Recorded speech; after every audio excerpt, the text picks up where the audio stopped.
አሁን እኛ ግን ማድረግ ምንድነው ያለብን ዘመዶች? ስንፍናችን ማስወገድ፣ በሰው ማመከኘታችን ማስወገድ። ቁጭ ብሎ ዝም ብሎ ቁጭ አሁን በዚህ በየዩቲዩቡ በየምኑ እየመጣ ቁጭ ብሎ ዝም ብሎ ቤተ ክህነትን ሲዘረጥጥ የሚውል ሰው አለ። ቁጭ ብሎ ምን አባት አለን እኛ? አንተ መቼ ልጅ ሆነህ ነው ወገኛ? እንዲሁ እኮ እውነቴን ከልቤ ነው። እሱ አይሰራም፣ ስጋው ደግሞ አይቀበልም፣ አይጸልይም።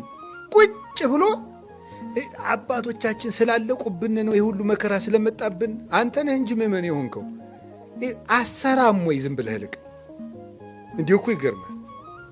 እስቲ ሂዱ አሁን ተሰብስበኝ ራብ አፈር ብላ ራብ አቤት አፈር ብላ አቤት አይልም። አሁን ራብን ስለሰደብ ነው ልንጠግብ ነው? አንጠግብ። ስራ ነው ዘመዶች፣ ስራ ነው ዋናው። የተግባር ሰው መሆን የድርሻችን እንዲች ማድረግ ነው።